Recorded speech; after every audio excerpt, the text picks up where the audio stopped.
अरे जड्डू अंग्रेजी चमड़ी, तूने उसे आकांक्षा की पुच्ची ली थी ना, इधर आ बदल लूं। अब दिल को ठंडक मिली। अरे ये बुड्ढा यहाँ भी चालू हो गया। महेश दल्ले रुक जा, बेइज्जती हो जाएगी।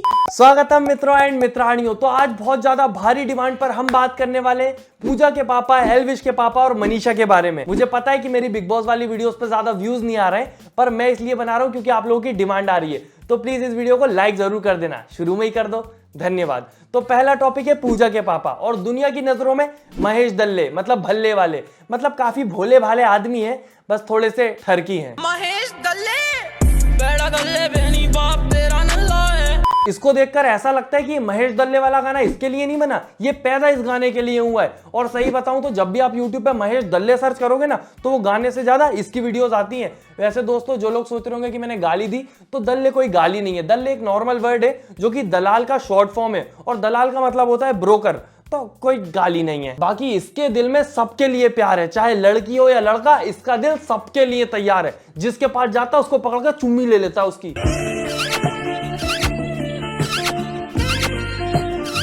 मुझे तो समझ ही नहीं आ रहा था कि ये महेश दल्ले बिग बॉस में करने क्या आया है। ऑडिशन लेने आया है, सबकी चुम्मी लेने आया है, या अपनी बेटी पूजा भट्ट से मिलने आया है। वैसे वो सबको अनकंफर्टेबल करने में लगा था, और सबके सब लोग चांस मारने में लगे थे कि किसी मूवी में हमें भी ले ले।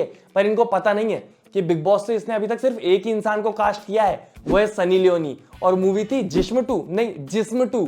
और अगर उसको बेबिका को कास्ट करना पड़ा तो हाईवे 2 बनानी पड़ेगी। और भाई साहब, जिस तरह वो मनीषा को ऐसे करके पकड़ के बोल रहा था, आंखों में देखो मेरी, है खामोशी से बात करो, मुंह से मत बोलना, ना नक को बिल्कुल नहीं। अभिषेक बाजू में खड़े होकर अपनी हंसी कंट्रोल कर रहा था, उसका मुंह देखने लायक था वहां पे। ए थांबा थांबा, कोई पूछ लो भाई उससे कि उस बेचारी की आंखों में ढूंढना क्या चाहता है, हमें भी बता दे महेश दल्ले। पर फिर उसके बाद महेश भाई को अपनी एक कहानी याद आ गई, जब वो बहुत ज्यादा दारूबाज हुआ करते थे, नशेड़ी, और वो एक बार रोड पे अपना सर पटक के सो रहे थे। शायद उन्हें उस वक्त रिया चक्रवर्ती का कंधा नहीं मिलता था अपना सर पटकने के लिए, तो वो रोड पे पड़े रहते थे। और ये पूरी कहानी भाई साहब ने एल्विश यादव का हाथ पकड़ के सुनाई है। वो एल्विश भी सोच रहा था कि भाई हाथ तो तूने पकड़ा है, चुम्मी वुम्मी मत ले लेना सबकी तरह मेरी। वैसे अगर वो ले भी लेता तो एल्विश यादव ने खुद ही मैनिफेस्ट किया था। महेश दल्ले, ये रहा महेश दल्ले। चल भाई गले लग में चल। अभी बदलता हूँ। महेश दल्ले बेड़ा दल्ले बहनी बाप तेरा नल्ला है। पर मानना पड़ेगा कि सबसे ज्यादा गहराई का रिश्ता मुझे महेश भट्ट और अविनाश के बीच में लग रहा था। जिस प्रकार से दोनों का मतलब चश्मा हटा के आई कांटेक्ट चल रहा था, जिस प्रकार की रोमांटिक टेंशन थी उनके बीच में, मुझे लग रहा था जेड और आकांक्षा वाला जो चुम्मी पप्पी वाला सीन था, वो रिक्रिएट कर देंगे ये लोग। अरे शर्माना क्या, घुस जाओ एक दूसरे की आंखों में दोनों। हाय हाय हाय, इस प्रकार कैसे देख लेते हैं। बाकी कभी कभी मुझे लगता है कि महेश दल्ले ठरकी नहीं है, दिक्कत है उसके साथ कुछ, बहुत ज्यादा टची है वो, मतलब बिना टच करे तो वो रह ही नहीं सकता। कभी बेबिका का हाथ पकड़ के रगड़ेगा, कभी एल्विश को पकड़ के बोलेगा कि मेरे बाजू में बेटा दूर क्यों खड़े हो, तो कभी वो मनीषा को अकेले में ले जाके उससे बातें करेगा। और बातें भी ऐसी, भाई साहब तुमने सुनी नहीं होंगी किसी के मुंह से, ऐसी बातें आपको नॉर्मली सुनने को नहीं मिलती। देखो तुम्हारे अंदर वो बेसिक गुण तो है, चेहरे पे नमक है, देसी, एक तुम्हारे अंदर एक महक है तुम्हारे अंदर। अबे थामा थामा, इंसान की बात कर रहा है या रोटी की? देखो तुम में नमक है, महक भी है, बस थोड़ा सा तेल डाल के तुम्हें बघार दिया जाए, तुम्हारा पराठा बहुत अच्छा बनेगा। कौन बात करता है भाई ऐसी? हो तुम्हारा अंदाज अपना है, डांस वांस तो समझ में आता है किसी के, सब डांस सब करते हैं, मगर उसके अलावा क्या है? अरे हाँ, डांस करना तो बहुत आसान है, सबको आता है। अभी बोलो महेश दल्ले से, उठ के चिकनी कमरिया पतली कमरिया, कौन सा गाना था वो, चिकनी चमेली पे ऐसा पहुओ चढ़ा के नाचेगा, सबकी कमरे हिलवा देगा। पर मेरे भाई, सड़े हुए भुट्टे के फूटे हुए दाने, सबको नहीं आता डांस करना। ये देख ले एग्जाम्पल। मुंदरी बनाई फिरे ते विच नक जड़वाई फिरे, एक पासे बिल्लो तेरा नाम लिखवाई फिरे।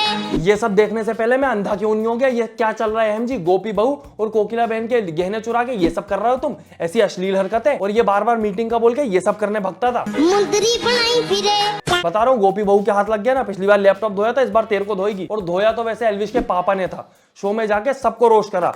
पूजा भट्ट से थोड़ा सा प्रेम था बाकी, पर एक चीज उनकी बहुत गलत लग गई पूरी ऑडियंस को, उनने फूहड़ बोल दिया मनीषा को, जिसपे बहुत सारे लोगों का मानना था कि काफी गलत बोला। मैंने भी जब गूगल किया तो वहां अश्लील लिखा हुआ था, पर जब मैंने बहुत सारे लोगों से पूछा, मेरे भी कुछ दोस्त हैं हरियाणवी, उनसे पूछा तो वो कहते हैं ये नॉर्मल वर्ड है और इसका मतलब अश्लील नहीं, इसका मतलब पागल चंचल ऐसा कुछ होता है। आप किसी भी चीज के एग्जैक्ट मीनिंग पे जाओगे तो वो काफी गड़बड़ हो जाता है मामला। जैसे कि मनीषा ही बहुत बार साला साला बोलती रहती है सबको। अब साले का असली मीनिंग तो ये होता है कि पत्नी का भाई, पर क्या वो सबको अपना पत्नी का भाई बोल रही है? उसकी तो कोई पत्नी नहीं है ना, वो तो लड़की है। हर चीज का एग्जैक्ट मीनिंग आप नहीं पकड़ सकते। वैसे उनके फुहड़ का भी वो मतलब नहीं था। बाकी जिसको जो सोचना है वो सोचेगा। और काफी सारे लोगों ने एल्विश को सपोर्ट करना छोड़ दिया ये सोच के कि उसके पापा ने ऐसा बोल दिया। कोई सेंस है इस बात की? अब तुम्हारी अपनी चॉइस है, उस पर मैं कुछ नहीं बोल सकता, पर एग्जैक्ट मीनिंग पे ना जाएं तो इतना कुछ गलत बोला नहीं गया है। और ये चीज मैं आपको इसलिए बता रहा हूं क्योंकि हर चीज के अलग अलग पर्सपेक्टिव होते हैं। जैसे कि मनीषा को देखने का जो पर्सपेक्टिव है बिग बॉस के अंदर के ज्यादातर लोगों का, वो बहुत अजीब है। वो लोग ये सोचते हैं कि ये छोटे शहर से आई है, ये हम लोगों के बीच में नहीं है, टीवी इंडस्ट्री की नहीं है, तो इसके साथ बुरा व्यवहार किया जाए। उसको वो लोग ऐसे ट्रीट करते हैं, कभी कभी ऐसा फील होता है जैसे वो नौकर होगी उनकी। और पूजा भट्ट तो उसको बहुत बुरी सी नजरों से देखती है और क्या कहते हैं, पहले तो बड़ी उसको दया दिखाती थी, छोटे शहर से आई है, क्योंकि शुरू में उसको अपनी इमेज बनानी थी। और फिर जब चलते चलते चलते अब वो थक चुकी इमेज बना के, तो अपने असली रूप पे निकल आई है। बाकी मनीषा मेरे पर्सपेक्टिव में मुझे बहुत ज्यादा इंटरटेनिंग लगती है बाकी लोगों के तो मुकाबले, चाहे वो लड़ाई करे, प्रैंक करे या फिर फ्लर्टिंग करे, उसका वही असली नेचर है। बाकी बिग बॉस के जो लोग हैं वो लोग बार बार उसको फेक बोल बोल के उसको भी खुद को फील करवा देते कि शायद मैं फेक कर रही हूँ, कुछ गलत कर रही हूँ। पर एक झूठ कितनी ही बार बोला जाए वो सच नहीं बनता। जैसे कि बिग बॉस की मेरे को पहले की भी एक क्लिप मिली ये इसकी मनीषा की, जिसमें वो वैसा ही नेचर दिख रहा है उसका जैसा बिग बॉस में दिखता है, फ्लर्टी सा, मस्ती मजाक सा। ये देख लो आप लोग। शादी नहीं करेंगे वो ठीक है। हाँ ओके। सुनिए, धोखा नहीं दीजिएगा। सुनिए, हेलो, आप पानी पीजिएगा, मंगा दें। आप मेरे सेट पे हो कि मैं आपके सेट पे आया हूँ? अरे आपका घर मेरा घर। और एल्विश और अभिषेक को छोड़ के बाकी के जो लोग हैं उन लोगों का नेचर भी मनीषा के प्रति बहुत ज्यादा अजीब रहता है। और आपने एक चीज नोटिस करी होगी कि जिया शुरू में किसी से लड़ाई नहीं करती थी, उसकी पहली लड़ाई भी मनीषा से हुई थी, क्योंकि वो हंसी टिटोली करती रहती है तो उसको वो वीक लगी और उसके ऊपर वो इस प्रकार से चढ़ गई कि मनीषा रो तक दी थी उस दिन। अब कोई इंसान अगर नकली बनता रहता तो अपना रोने वाला साइड क्यों दिखाता, मतलब इतनी आसानी से कि जरा सी लड़ाई हो और वो रो रही है कोने में बैठ के, तो वो तो वीक ही दिख रही है ना। बाकी जिया के लड़ने का तो एक ही इंटेंशन था कि बाकी अगर किसी से भी वो, मतलब जितने भी लोग हैं उनमें किसी से पंगा लेती तो उसको दिक्कत हो सकती थी बाद में, पर उसको मनीषा एक वीक कंटेस्टेंट लगी तो उससे लड़के वो फुर्सत हो गई। पर उसका भी उसको नुकसान हुआ कि फुकरा इंसान ज्यादातर टाइम मनीषा के साथ रहता है तो उसको उसके साथ फ्लर्ट करने का मौका नहीं मिला, जो उसको अपना फेक लव एंगल बनाना था वो भी नहीं बना पाई वो। और एक चीज नोटिस किया आपने कि फुकरा और मनीषा अकेले ऐसे लोग हैं जिनकी दोस्ती एकदम शुरू पहले ही दिन हो गई थी और अभी तक चल रही है, अभी तक कोई ऐसी भयंकर सी लड़ाई नहीं हुई है। और बेबिका से जो पहले मनीषा की दोस्ती हुई थी तो वहां भी मनीषा ने बहुत साथ दिया उसका, कि अगर बेबिका गलत भी है तो भी वो उसको बाद में जाके समझाती थी, कोशिश करती थी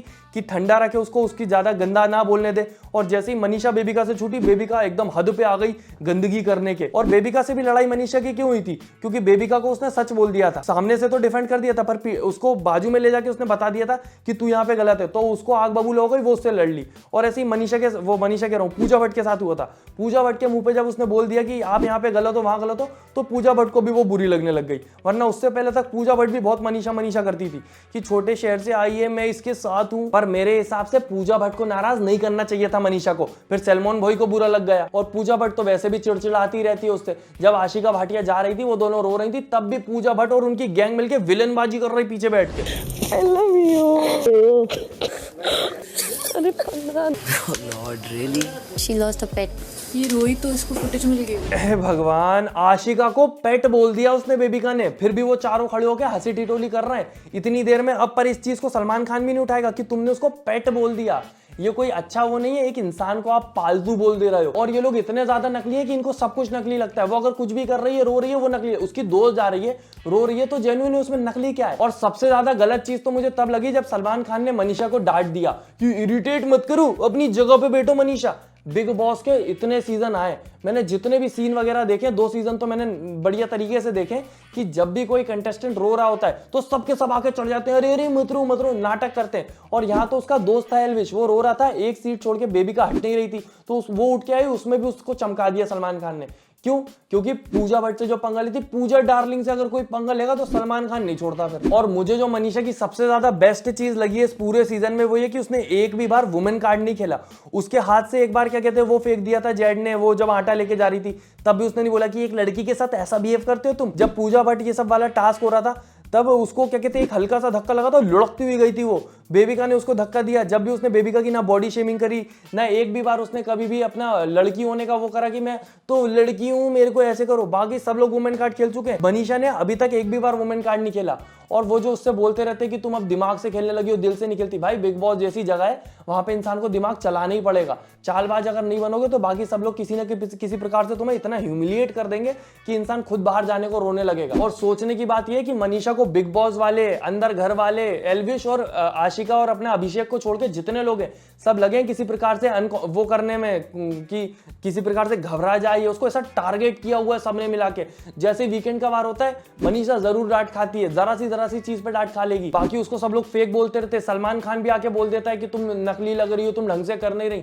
इतने सारे लोग लगे डिमोटिवेट करने में, पर वो डिमोटिवेट नहीं हो रही इतनी ज्यादा। मतलब शुरू में मैं उसको वीक समझ रहा था, वो आखिरी में उतनी स्ट्रांग लग रही है। तो अगर मनीषा टॉप 3 में होती है तो उसमें कोई बुराई नहीं है। बाकी मेरे हिसाब से तो सबसे ज्यादा एंटरटेनिंग मनीषा ही है। आप लोगों का क्या ओपिनियन है मुझे कमेंट में बताओ। और ये वीडियो भी नहीं चलेगी मेरी बाकी वीडियो की तरह, क्योंकि मेरी वीडियो होम पे नहीं जा रही है। तो प्लीज वीडियो को लाइक करना ना भूले। वीडियो का लाइक कर दें तो एटलीस्ट 200 के लाइक कर दें। इज्जत रख ले दोस्तों मेरी। चैनल सब्सक्राइब कर ले जितने लोगों ने नहीं किया, क्योंकि वीडियो होम पे नहीं जा रही है। सब्सक्राइब नहीं करोगे तो वीडियो अगली बार आपके पास नहीं आएगी, है ना। तो सब्सक्राइब कर लो, लाइक कर दो, फेवरेट पार्ट कमेंट करो। हम मिलते हैं अगली वीडियो में। Tata bye bye.